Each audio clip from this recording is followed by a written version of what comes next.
brothers and sisters. Today we are confronted with a disturbing truth. The sexual abuse of minors by priests here in the 9 counties of the Diocese of Kalamazoo is an historic reality. It is tragic, appalling, and inexcusable. No one knows this better than you who are the victim survivors of that abuse.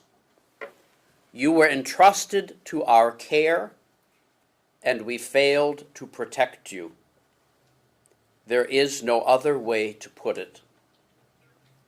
For that failure, I am deeply sorry. We are committed to meeting this disturbing reality head on. We cannot be afraid of the truth. The ugliness detailed in the Attorney General's report is not the whole of who we are, but it is a part, and we must acknowledge that fact and own it so that it does not happen again. I am grateful to be able to say that there is no priest of the Diocese of Kalamazoo active in ministry with a credible allegation against him concerning the sexual abuse of a minor. It is difficult to read the allegations indicated in the Attorney General's report. Although the report clearly states that it makes no determination as to whether or not the allegations are true, we realize, sadly, that many of them are true. The priests who are credibly accused left behind them a wake of human suffering and pain that quite simply does not go away. The suffering inflicted by these priests lasts a lifetime, and that suffering affects us all as the body of Christ. To you who suffered abuse at their hands, I know that we will never be able to make you whole again. Only the Lord Jesus can do that. But we are committed to doing what we can. We have a crisis hotline operated by Catholic Charities available for anyone affected by abuse. Trained professionals are available to help at any time now or in the future. I also want to let anyone affected by childhood trauma of any type know that help is available through the Trauma Recovery Program sponsored by the diocese. It is free of charge. Details on both the crisis hotline and the trauma recovery program are available on the diocesan website. I renew my own commitment to meet with any individual who so desires and who suffered abuse at the hands of the Church, and to assure those who have been harmed by the actions of those ministering here in the Diocese of Kalamazoo that we will cover the costs for professional counseling or therapy.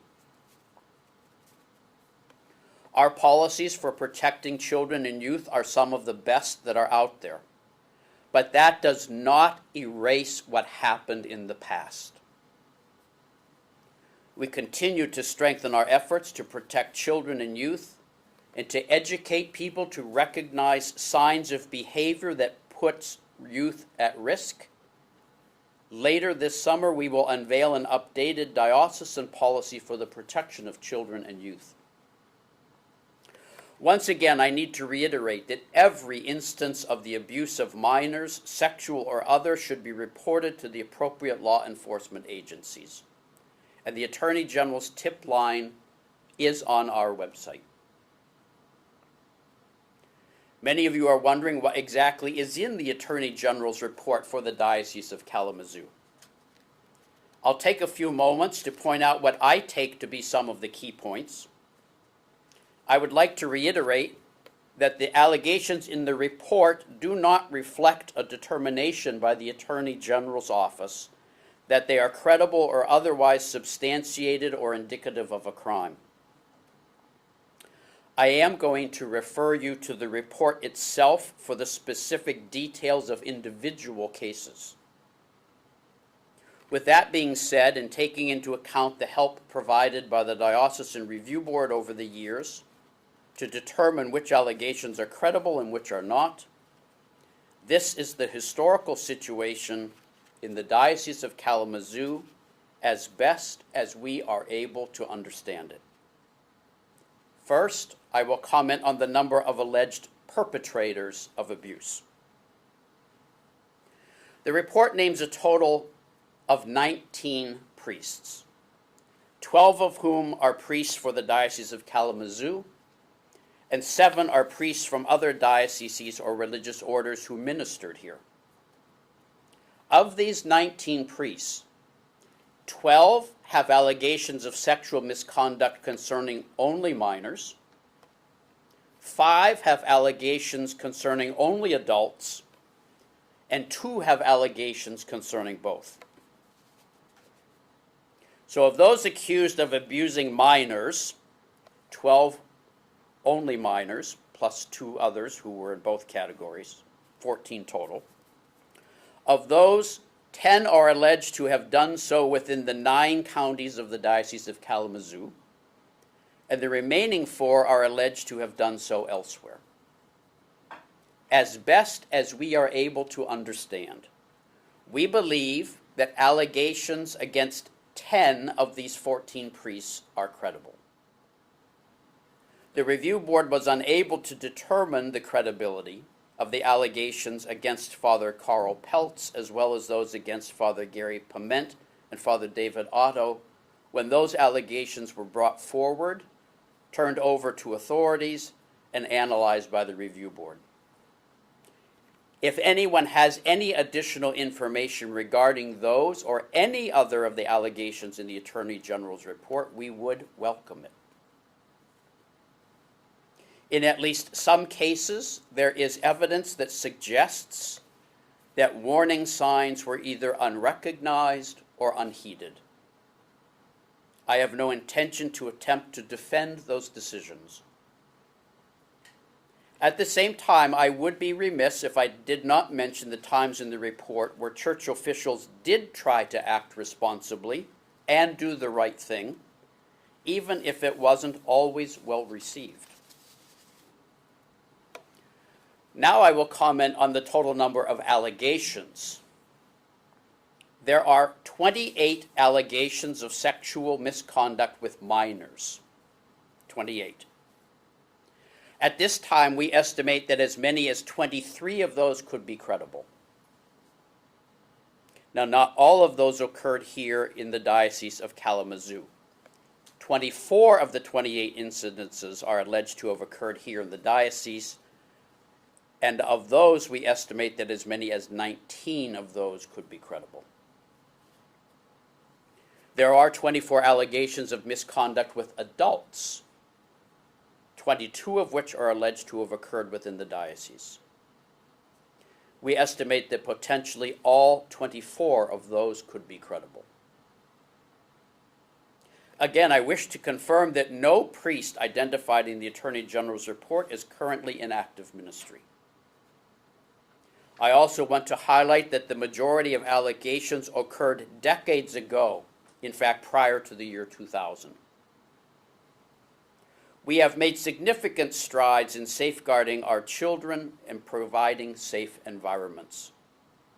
Those efforts, which include the 19,000 employees and volunteers who have been background checked and undergone training for recognizing sexual predatory behavior, those efforts are having results. We need to recognize that the harm inflicted by the sexual misconduct of priests, and especially the abuse of minors, affects not only the victim survivors, but also their families, and in truth, the entire community of believers. It affects those who work with survivors, trying to provide some measure of healing. And it has taken a toll on those priests themselves who have never abused anyone and who have remained faithful to their calling. As a diocese, we must minister to all, to all of these people. But I want to be clear none hold a greater importance for us than the victim survivors themselves. To the Catholic people of the 9 counties of the Diocese of Kalamazoo, I know how deeply the clergy's sexual abuse crisis has shaken your faith. Betrayal by the people we were taught to trust and respect has caused a deep wound in our communities. The Psalms tell us that it is better to trust in the Lord than to trust in men, and we see how true this is. For any way in which we have failed you, the faithful who come to Mass Sunday after Sunday, I am deeply sorry. Permit me a few words in Spanish. También quiero dirigirme a aquellos de ustedes cuya lengua materna es el español. Ustedes también son hijos e hijas de esta diócesis. Y reconozco que el abuso infantil no conoce fronteras sociales o culturales. Oro por todos los que han sufrido abuso en su infancia. Lamento profundamente cualquier forma en que la acción o inacción de la Iglesia haya podido contribuir a ello. Quienes necesiten de alguna ayuda en esta área pueden acceder al programa de recuperación de trauma ofrecido totalmente gratis por la diócesis. De igual modo, el texto que me charlo hoy, así como información sobre el programa de recuperación de trauma, estará disponible en español en la página web de la diócesis. We will be announcing a Mass of Reparation and Atonement at the Cathedral, which I will celebrate. The date is not yet set. And I will ask the parishes to do the same. In addition, we are planning to hold several listening sessions throughout the diocese. As your bishop, I need to hear from you. Lastly, I would like to address the priests themselves. To you who have remained faithful and who continue to minister here in this diocese, you too have been deeply affected by the abuse perpetrated by your fellow priests. Most people will never see the suffering you bear within your hearts because of that betrayal. But I need you to know that I do. I know firsthand the pain of seeing the image of the church we so deeply love tarnished by those who have betrayed their priestly vocation and by the decisions or inaction of those in positions of leadership. For any way in which we have failed you, my brother priests, I am deeply sorry. I urge you as a fellow priest to receive this report with open hearts. Let it be a wake-up call for us. As priests, we need to commit ourselves to renewal and sanctification, to being priests according to the heart of Christ. I am quite convinced that the only path forward for us is the path of integrity. Let it begin with us. This report compels us all to come to terms with our past and to admit our failings, but it does not define our future. Together we will work for that day when children everywhere, across the whole of society, are safe and protected. Aided by the prayers of the Blessed Virgin Mary, Mother of Christ and Mother of the Church, we entrust our efforts to our Lord Jesus Christ, who is the font of all healing and grace. Thank you all for your attention, and I will now take any questions or comments. Just have a point of clarification. The report names 19 priests, which you talked about, Yeah. and then there was another set of numbers, 28 allegations of sexual misconduct. What was Yeah. the difference between those two? Well, the first part I'm commenting on, let me get rid of some of this stuff here. First part I'm commenting on the number of perpetrators, which is 19. Then the second set of statistics were the number of allegations. So you could have one perpetrator who has 4 or 5 allegations. Okay. That's why the numbers don't match. Sure. There are more allegations than there are perpetrators. In the report in total, if my math is correct, there are 52 total allegations, but only 19 priests. You've said that there's no priest in the diocese that has, no active priest that has allegations against minors. What about adults? No one that's in this report Is active? is active in any capacity at all. You've talked a lot about protections for minors. Is something being done to prevent grooming of adults, or is there any protection for adults? Well, that would be part of the ongoing formation of priests, and we will certainly be addressing those matters. One of the, as painful as some of these reports are to receive, they're a reality check. We have work to do in terms of, it's a never-ending process of making sure that we are doing the best ministry we can, protecting people in the best way that we can, fulfilling our obligations with integrity. And there are more names on the AG's list than what you released. What's the You mean what we released last month? Yes. Yes. Were there names you didn't know about, or why do they have more names than you had? Well, our list that we released a month ago has some very clear parameters on it. First of all, it deals only with conduct concerning minors. So those in this report that deal with adults, they would not have been included in that list.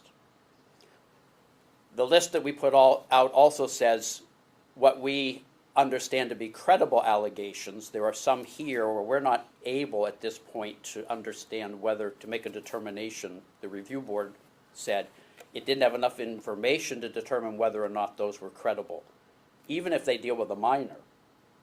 That's why if anyone has additional information to shed light on those cases, we would welcome it. If that additional information enables us to determine credibility, then they'll go on the list.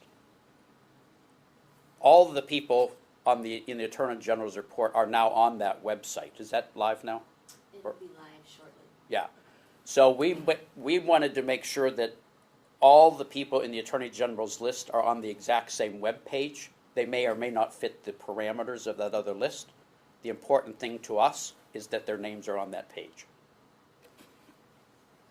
In a similar vein, is there anything that surprised you when you looked at the Attorney General's report?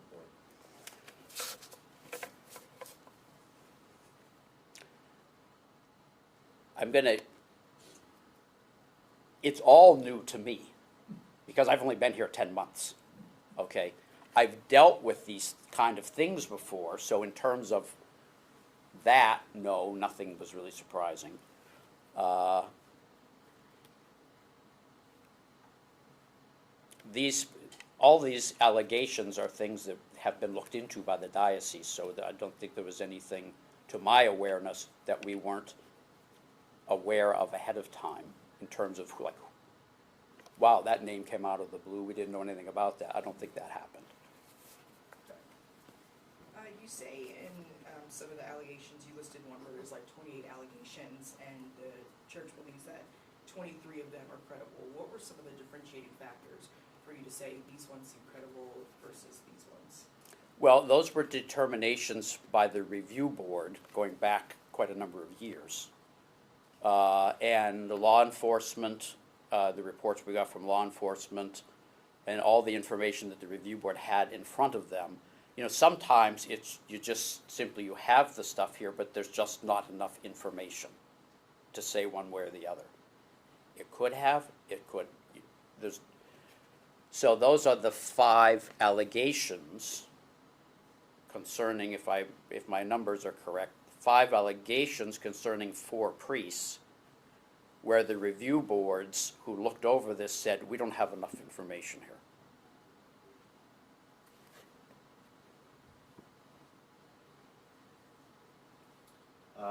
You mentioned last time we spoke that you were in the process of kind of completing the sweeping reform when it came to child abuse prevention policies. Just curious if this report will do anything to influence that, or you've already been well into the process, it was going to finish sometime in the summer, and where things stand with that, I guess. Well, we just had a meeting yesterday, actually, that group working on this.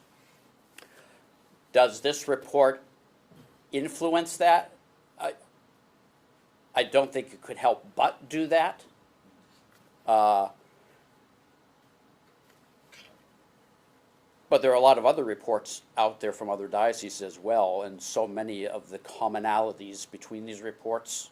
Like, for example, you said, did anything surprise us? Well, I went through the Pennsylvania grand jury report, and that was pretty comprehensive, in terms of just its disclosure on activities and human nature and sinful things. So all of these reports are informing our revision. And this one will have its own contribution, I'm sure. Just following up on my last question, when you kind of talked about there were certain allegations that seemed more credible than others, being that none of the priests are in ministry right now, I guess, is it fair to take those priests out of ministry if they weren't deemed in that pool of the allegations being credible? I will tell you that the question you are asking is asked by quite a number of people. I have heard this question before. These people, as far as I know, are all deceased. So at that point, the question is moot. I can't provide a definitive answer to your question because that is a highly debated point.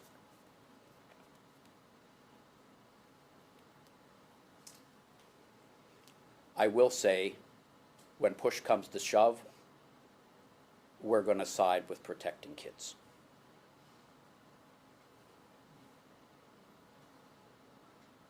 We kind of talked about this last time too, but now that we get this report, I want to revisit this. How would you define public perception of the Catholic Church, and how reports like these attempt to repair that perception? There is no question that the level of moral credibility has been severely weakened in the last 20 plus years. These kind of reports could very easily weaken it further. I recognize that. But at the same time, we have to deal with reality as it's presented, not as I would perhaps like to paint it. I can't look at life through rose-colored glasses. This is the truth. We have to confront the truth head on. There is no other path forward other than the path of integrity, and that means confronting the reality of who we are, good and bad, truthfully, honestly, addressing what needs to be addressed, giving all of it to the Lord, and forging a path forward that's built in transparency and integrity. And the Lord said, the truth will set you free. not a reality, or not an illusion, not something else, the truth. We cannot be afraid of the truth. One more for me. You said most of the allegations of abuse came from before 2000. Yeah. Of the 19 priests who are facing accusations, how many of them were potentially committed their act before they came here, and why might that not have shown up on a background check? Or is that even? Well, before 2000, there really, as far as I know, there really weren't background checks. Yeah. It wouldn't have shown up. That being said, it doesn't mean that there weren't indications there that perhaps should have been paid attention to. Background checks are a relatively recent thing, and I will say they are not foolproof. You know, just because someone passes the driver's license test and gets the license doesn't mean that they're not going to go out and drive recklessly. You know, so they are an important tool, and we certainly intend to use them as best we can. But that has to be partnered with lots of other things. You know, it's not just so. That's one piece of a big toolbox of trying to vet and assure that the people ministering to our kids are safe.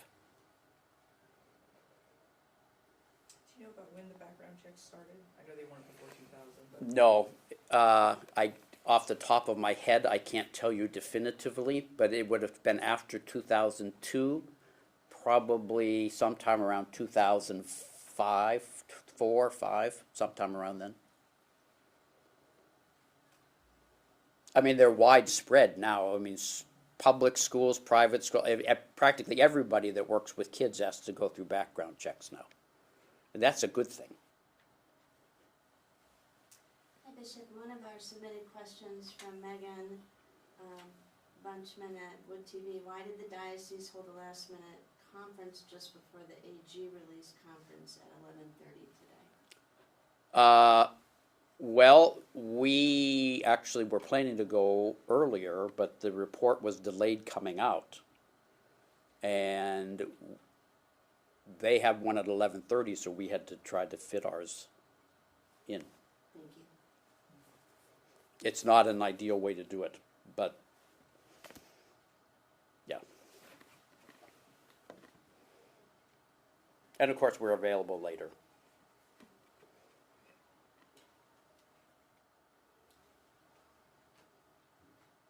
Anything else?